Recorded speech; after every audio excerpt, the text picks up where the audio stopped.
Hi, this is Kathy. I'm from the Hopewell branch of the Mercer County Library, and we are back with some exciting trivia for you today. Today's trivia features books that have been designed for both middle school readers and for young adult readers.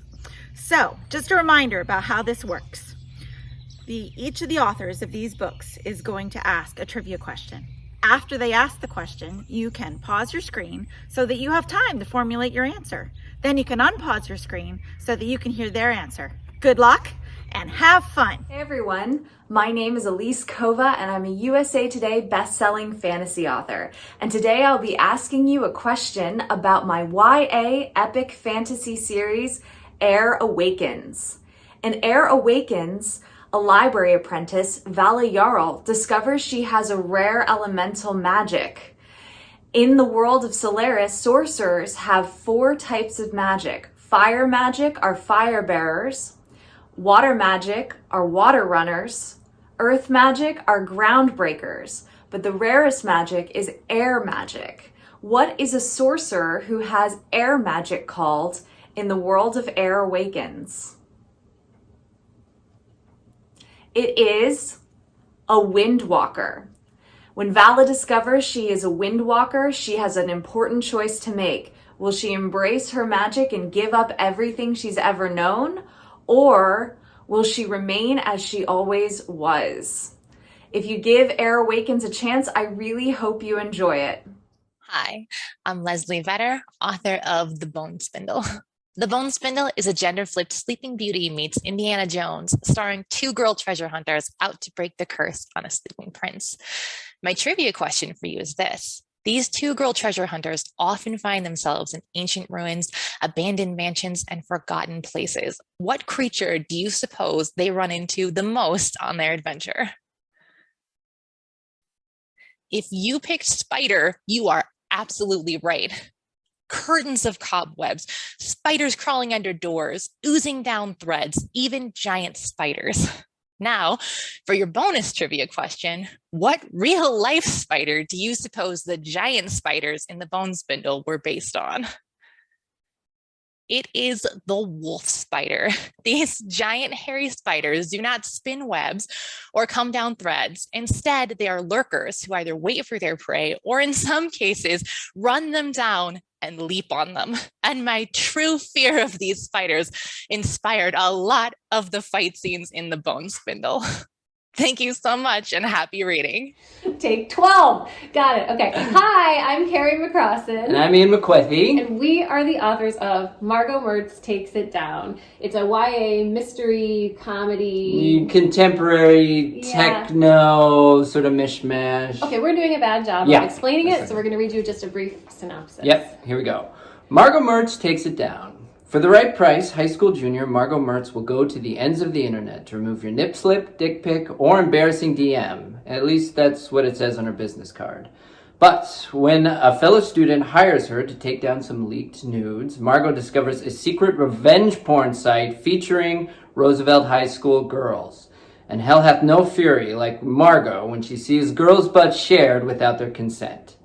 And the more she digs, the deeper and darker the case becomes until Margo realizes that some jobs are so dirty, no one comes away clean. Not even her. Gross. So that's a little sample of what the book is about, but here's our very tough trivia question. Yes. So, for this book, we created a series of fictional books that are referenced throughout Margo Mertz Takes It Down. Mm-hmm. So this is other characters keep referring to Margo as, oh, you remind us of blank.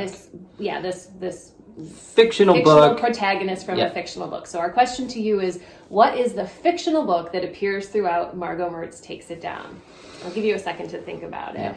If they want a hint, it's a Nancy Drew type book. But Nancy again, Drew we invented it, so it's unlikely you're going to think of it. Think of some names. Mm-hmm. Okay, should I give them the answer? Yes. Time? Now Okay, it's time. Great. Okay, so the answer can be found on page... Oh, we lost our page. 97. 97. Okay, exciting. Very exciting. Okay, he took a step toward me and I could feel his tallness. You're like Trudy Keene or something. That's our answer. Trudy Keene is the protagonist of Trudy Keene is on the Job, a series of books everyone read in middle school. If you're not familiar, Trudy is a Nancy Drew or Hardy Boys type. But instead of solving crimes, Trudy is a fixer. So if you got a D on your report card or got suspended for smoking, you hired Trudy and she would fix your problems. The books are unrealistic and very dated. And after the first two, the series was clearly written by a team of mostly male ghostwriters. Needless to say, I didn't appreciate the reference. So that's Margo speaking about Trudy Keene is on the Job, a fictional book in the Margo Mertz multiverse. Wow. I mean, we have a sequel coming out. We do, so there is a universe of it. Yeah. The sequel's coming out this fall. I want to say thank you to Mercer County Libraries for all that you do and for having us as a guest on your trivia show. Yeah. And yeah, if you're interested in more, check out Margo Mertz. Yep, or Margo Mertz for the Win, coming out this fall. Thank you. Hey everybody, my name is Wendy Shang, and I am the author of books for children, including the 2022 American Girl of the Year books, Corinne and Corinne to the Rescue. Now, in the first book, Corinne, who is right here with me, decides that she wants to become a rescue dog trainer. Can you remember the name of the dog that inspires her to take on this job? Can you think of it? It's Mojo, which means magic power. I hope you find your magic power in reading books.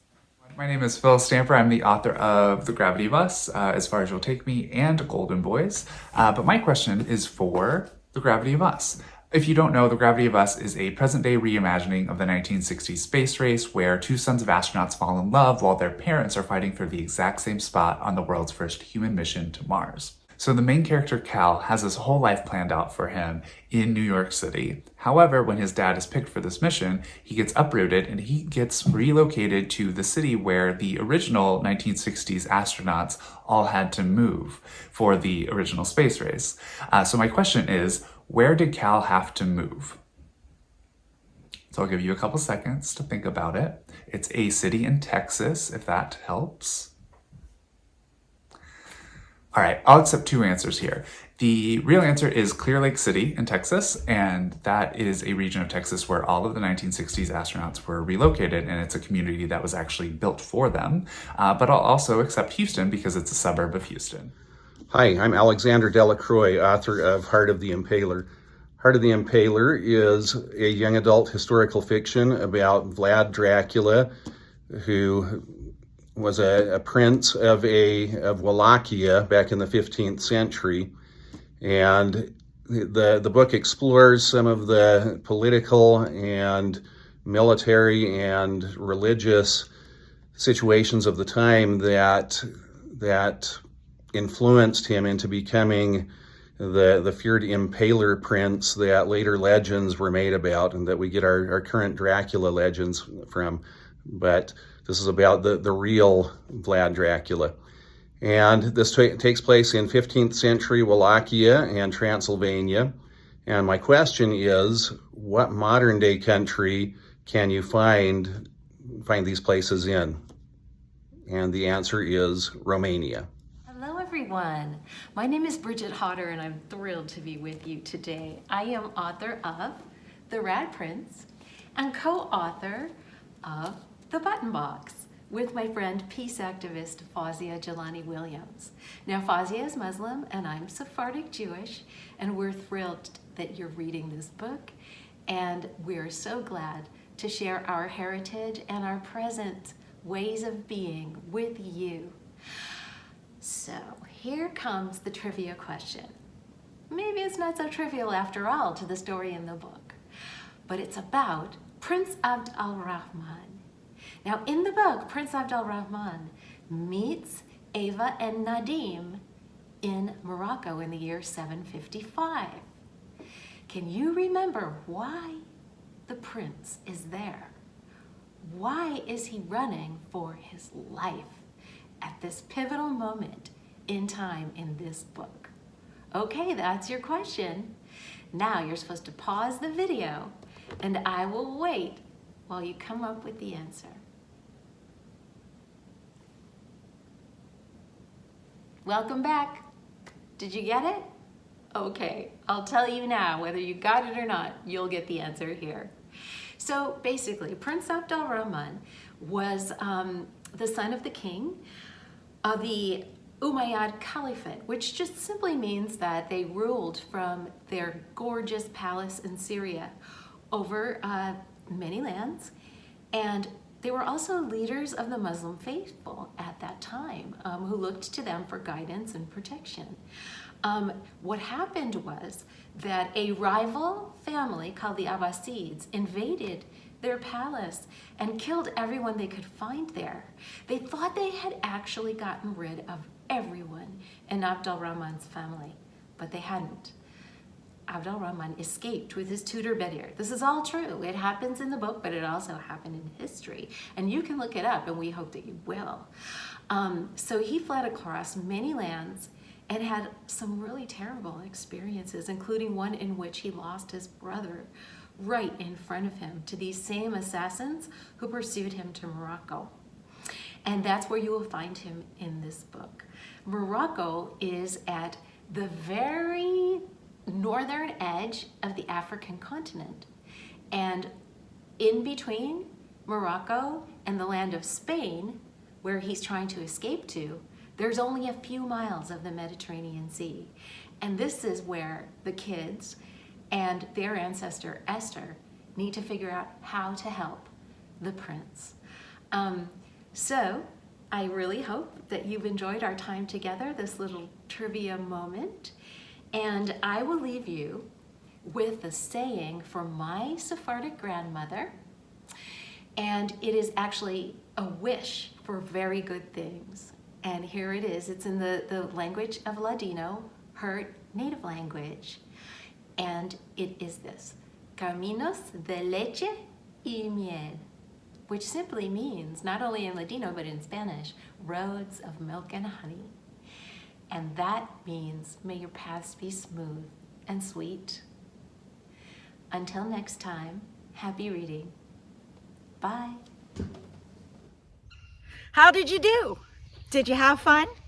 We hope so. Thanks so much for playing, and thank you to all the authors who helped to put this together. Just to let you know, all of these books are available through the Mercer County Library. So if any of them or all of them are exciting to you, you can come on in and check them out.